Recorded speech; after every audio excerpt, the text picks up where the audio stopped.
구일학번에서 대표로 오늘 우리에게 이창훈 목사님 말씀 전해주실 텐데, 이창훈 목사님은 우리 학교에서 석사 박사를 다 하셨습니다. 그래서 신약학 박사하신데 오늘도 귀한 말씀 기대됩니다. 부산의 동광성결교회 담임 목사로 좀 사역하고 계십니다. 여러분들의 선배가 여러분들 사랑하는 마음으로 복음을 증거할 텐데 여러분들 큰 은혜 받으시기를 바랍니다. 우리 목사님 나오실 때 크게 박수로 환영하겠습니다.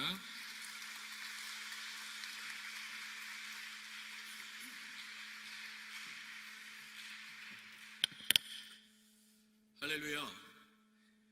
이곳에서 함께 은혜의 말씀을 나눌 수 있게 하신 하나님을 찬양합니다.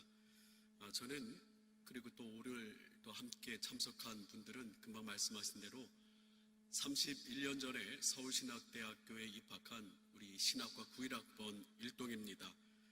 저도 신학과 91학번 입학을 했고 현재는 부산의 동광성결교회라고 하는 곳에서 담임을 하고 있습니다. 여러분들 국제시장 많이 들어보셨을 거예요. 국제시장 위편에 있는 부산의 동광성결교회 이창훈 목사입니다.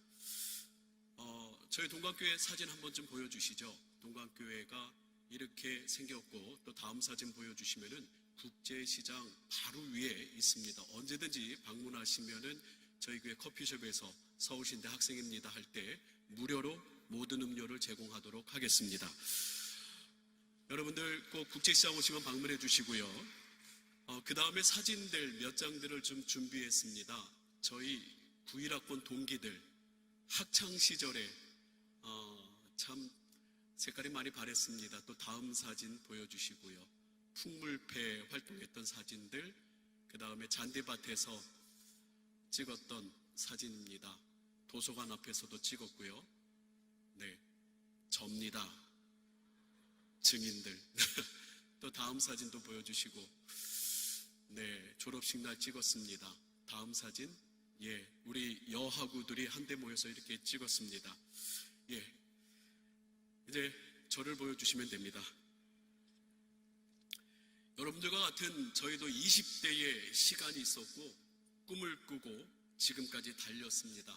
30년이라는 시간이 정말 주마등처럼 빨리 지나간 것 같아요.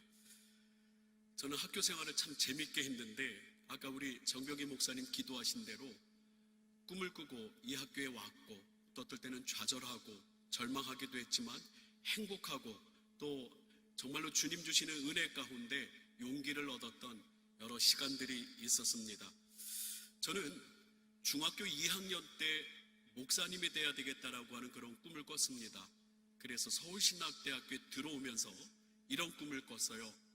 정말 큰 교회, 그냥 큰 교회도 아니고 큰 교회 목사님이 돼야지.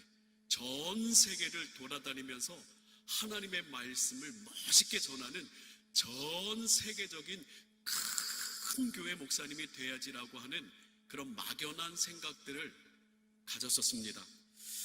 그런데 졸업을 하고 목회를 하면서 시간이 흐르다 보니까 그 현장은 녹록지가 않았습니다. 내 마음대로 다닐 수 없었고 내 마음대로 성장하지 않았고 내 마음대로 부흥하지 않았습니다.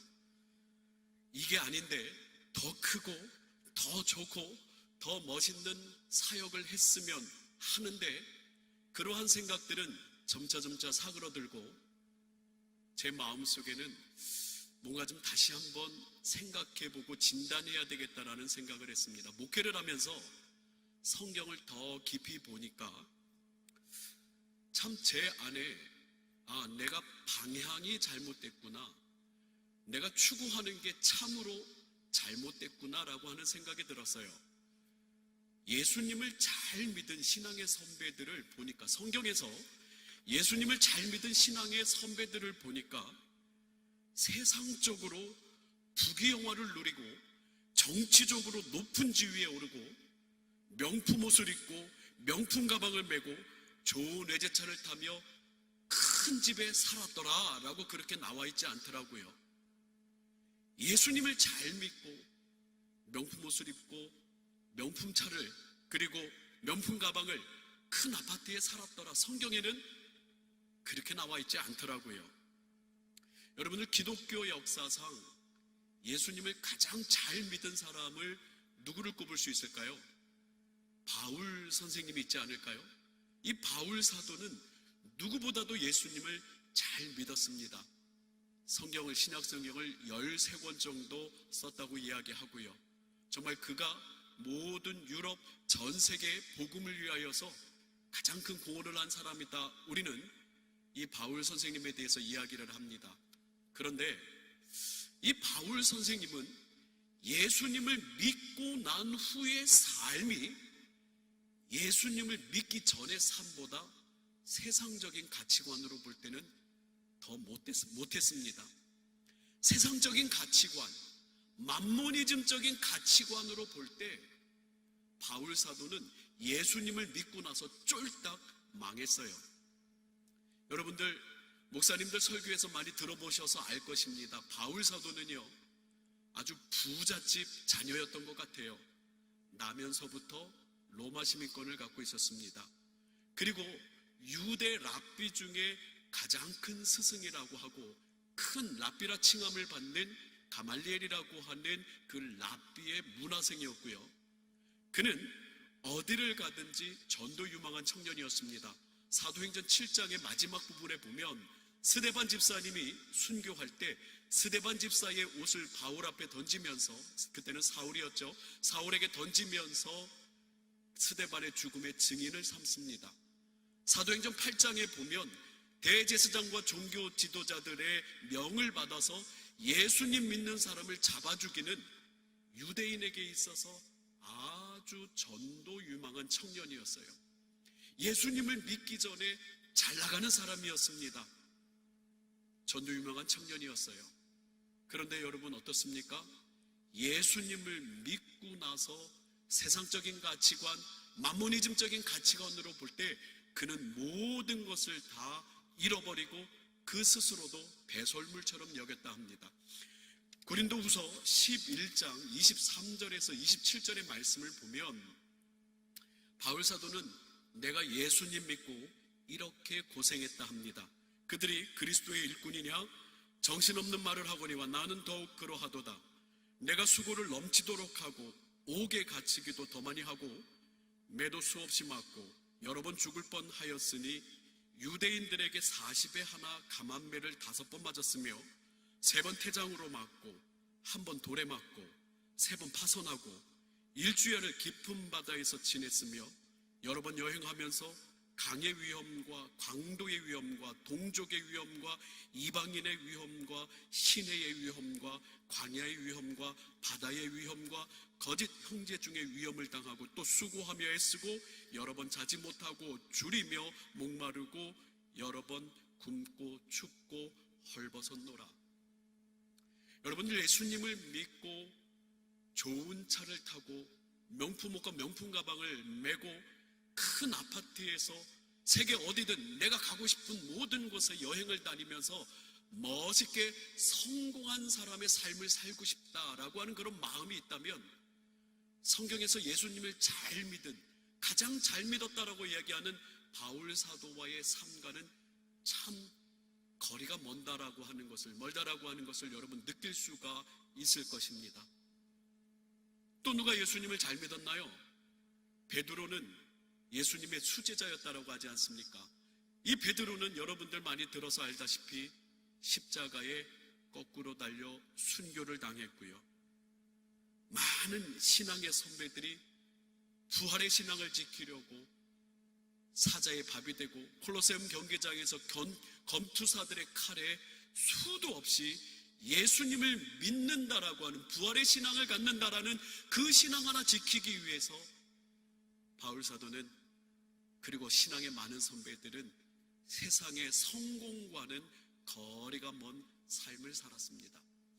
성경을 더 깊이 보고 연구할 때 내가 서울신학대학교 들어와서 큰 교회 목사가 되고 싶었는데, 더 많은 성도들 그리고 세계 어디든지 가는 부흥 강사가 되고 싶었는데 나의 성공은 세상적 만모니즘주의적인 그러한 꿈이 아니었는가?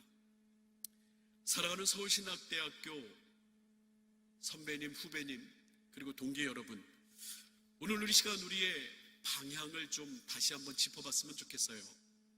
우리 그래서 예수님을 믿고 고생하자는 얘기가 아닙니다. 예수님을 믿고 같이 춥고 헐벗고 위험에 노출되어 살자라 고생하자는 얘기가 아닙니다. 예수님을 믿고 우리 제대로 한번 살아보자라고 오늘 여러분들과 제가 다짐 한번 하고 싶어요.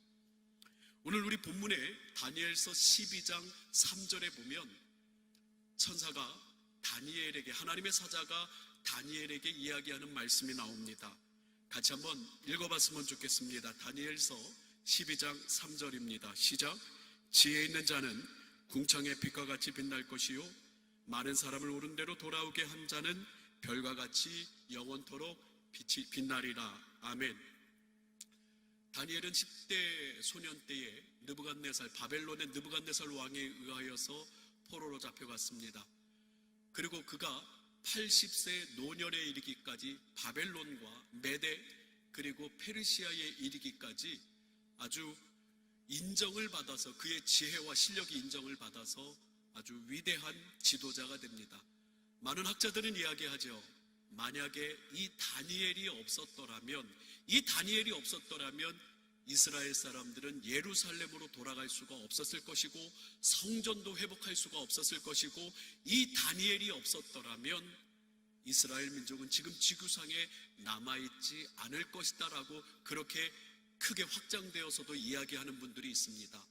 그만큼 다니엘은 이 어려운 바벨론 포로 시기에, 페르시아 포로 시대에 빛이 되어 주었고, 다니엘은 그 지혜로 많은 사람에게 빛과 또 별과 같은 모습을 보여주었다라는 것을 우리는 보게 됩니다.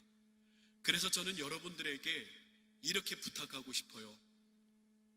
세상의 가치관, 세상의 성공, 그거 싫지 않습니다. 편리합니다. 좋습니다. 하지만 세상이 그렇게 또 우리를 호락호락 내버려 두지도 않고요. 주님께서 우리에게 주시는 비전은 그 세상의 만문이점적인 꿈과는 차원이 틀린 것입니다. 그래서 여러분들에게 이렇게 부탁하고 싶어요.